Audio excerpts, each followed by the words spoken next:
ഉർവശി ചേച്ചി 1986 ഒരു അമേരിക്കൻ യാത്ര നടത്തി. പക്ഷേ ഒരു വലിയ കാര്യം ചേച്ചി ചെയ്തിരുന്നു. ഒരു വെടിയുണ്ടയുമായി വിമാനത്തിൽ യാത്ര ചെയ്തു. അങ്ങനെ ഒരു സംഭവം ഉണ്ടായിട്ടില്ലേ? അയ്യോ കുട്ടേട്ടാ, വെടിയുണ്ടല്ല, അതൊരു ഒരു അബദ്ധം പറ്റിപ്പോയതാ.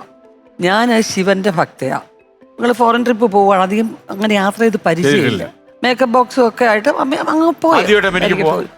സെക്കൻഡ് ടൈമാണ്. ആദ്യം ഞാനും കലച്ചേച്ചിയും കൂടെ പോകുന്നത്. അപ്പോൾ ന്യൂയോർക്കിൽ ചെന്ന ഒരു പ്രോഗ്രാം കഴിഞ്ഞതിന് ശേഷം അവിടുന്ന് മറ്റൊരു സ്ഥലത്തേക്ക് പോവാം. ഫിലാഡൽഫിയ ആണോ വാഷിങ്ടൺ ആണോ ഏതാണെന്ന് എനിക്ക് ശരിക്കും ഓർമ്മയില്ല. അങ്ങനെ എയർപോർട്ടിൽ ഇമിഗ്രേഷൻ വേണ്ടി നിൽക്കുന്നു. മേക്കപ്പ് ബോക്സ് ഒക്കെ മറ്റേ ഇതിൽ കൂടെ പോവുകയാണ്. അപ്പോൾ പെട്ടെന്ന് ഇവിടുന്ന് അപ്പുറത്ത് ചെന്ന് ലഗേജ് എടുക്കാമെന്നും പറഞ്ഞ് നിന്നപ്പോൾ എക്സ്ക്യൂസ് മീ എന്നും പറഞ്ഞ് അവിടെ പിടിച്ച് നിർത്തി. എന്നിട്ട് ഇതെന്താ ഈ സാധനം, ഇതിനകത്ത് എന്തിരിക്കുന്നു? അപ്പൊ ഞാൻ പറഞ്ഞു ഒന്നുമില്ല, എല്ലാം കോസ്മെറ്റിക് മേക്കപ്പ് സാധനങ്ങളാണ്. അപ്പൊ അവര് കാണിച്ചു തന്നു, ഇതെന്താ അതിനകത്തിരിക്കുന്നു? ഒരു ബുള്ളറ്റ് വെടിയുണ്ട് അതിനകത്തിരിക്കുന്ന പോലെ ഇരിക്കുന്നു. അപ്പൊ എനിക്ക് മനസ്സിലായില്ല എന്താ സംഭവം എന്ന് എനിക്ക് മനസ്സിലാവുന്നില്ല.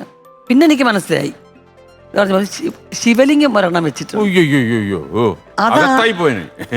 അതാ വെച്ചിരിക്കുന്നത്. അപ്പൊ ഞാൻ പറഞ്ഞു എങ്ങനെ ഇവരെ പറഞ്ഞ് മനസ്സിലാക്കി, പ്രൊനൗൺസിയേഷൻ നമുക്ക് ഒട്ടും പിടികിട്ടുന്നില്ല. ഞാൻ പറഞ്ഞു ഗോഡ് ശിവ എന്നൊക്കെ പറഞ്ഞു. എന്നിട്ട് അവർക്ക് മനസ്സിലായില്ല, ഗോഡ് ശിവ എന്നൊക്കെ ചോദിക്കുന്നുണ്ട്. മിനി ചേച്ചി കുറച്ചൊന്ന് വിപുലീകരിച്ച് ഒരു ആപദ്ബാന്ധവയായിട്ട് അങ്ങോട്ട് അതിനകത്ത് ഭസ്മം വെച്ചിട്ടുണ്ടായിരുന്നു. അതെടുത്ത് നെറ്റിയിലിട്ടിട്ട് ഇങ്ങനെ ഇട്ട് കാണിച്ചു. അപ്പൊ വാട്ട് അവർക്ക് മനസ്സിൽ പിടികിട്ടിയില്ല.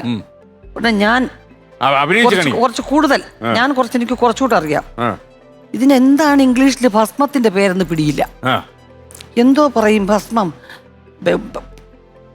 Ash ചാരമാണല്ലോ ash.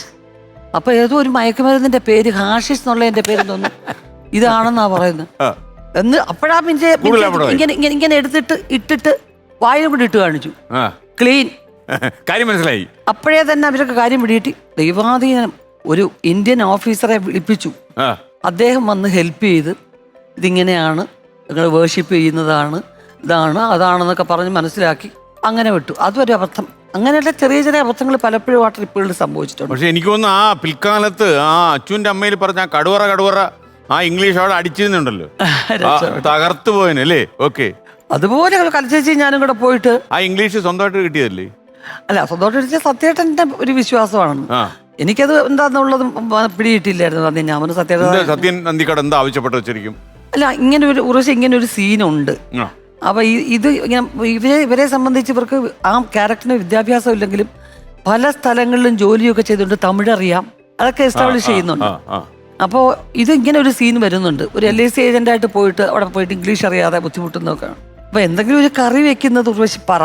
ഞാൻ പറഞ്ഞു സത്യമായിട്ട് എന്തോന്ന് ഇംഗ്ലീഷിൽ കറി വെക്കാൻ പറയാൻ, ഒന്ന് ട്രൈ ചെയ്യ്, ഉർവശി വിചാരിച്ചാൽ നടക്കും എന്ന് പറഞ്ഞു. അങ്ങനെ മലയാളത്തിൽ പറഞ്ഞിട്ട് അത് അങ്ങനെ തന്നെ ഇങ്ങോട്ട് ട്രാൻസ്ലേറ്റ് ചെയ്യാം എന്നും പറഞ്ഞെടുത്തതാ. ഒരു ടേക്ക് എടുത്തു, മലയാളത്തിൽ പറഞ്ഞിട്ട് ഇംഗ്ലീഷ് പറയായിരുന്നു. മലയാളത്തിൽ മനസ്സിൽ ചിന്തിച്ചു ഇങ്ങനെ ഒരു കറി വെക്കുന്ന എന്തിടാന്ന്. പക്ഷെ നമ്മൾ ടേക്ക് എടുത്തോണ്ട് നിന്നപ്പം ആ കടുകുവറ സത്യേട്ടന്റെ കോൺട്രിബ്യൂഷനാണ്. നമ്മൾ അതിനിടയിലെ ഒരു കഥ വന്നിട്ട് അവിടെ ഇവിടെ കുന്നിൽ തടഞ്ഞ പുഴ പോലെ കുഴങ്ങി അവിടെ നിന്നു. ഏതാണെന്നറിയോ? കലച്ചേച്ചി ഞാനും കൂടെ പോയപ്പോ നേരെ അവിടെ ചെന്നിറങ്ങി കുളിച്ചൊക്കെ റെഡിയായി, സാമ്പ്രാണിത്തിരി ഈ സാധനങ്ങളെല്ലാം മേശപ്പുറത്ത് നിരത്തി എല്ലാം കൊണ്ട് കിടക്കൂ. എന്നിട്ട് വിളക്ക് കത്തിച്ചു, കുറേ സാമ്പ്രാണത്തിനെ എടുത്തു, കത്തിച്ചു, പൂജയും തുടങ്ങി. കലച്ചേച്ചി ഞാനും കൂടെ അവിടെ ഈ പുക വന്നിട്ട് താഴെ അടിച്ചു.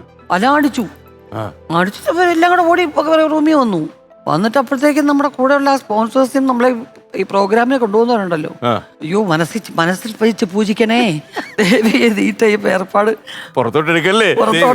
അത് അങ്ങനെയുള്ള ഇപ്പം നോക്കുമ്പോ രസകരമായിട്ട് തോന്നുന്നു. അന്നാ പ്രായത്തിൽ ഭയങ്കര ടെൻഷനാ, പേടിയോ. മാത്രമല്ല നമ്മൾ ഓരോ സ്ഥലത്ത് ഇറങ്ങുന്നു, പുതിയ രീതി, പുതിയ കാര്യങ്ങള്.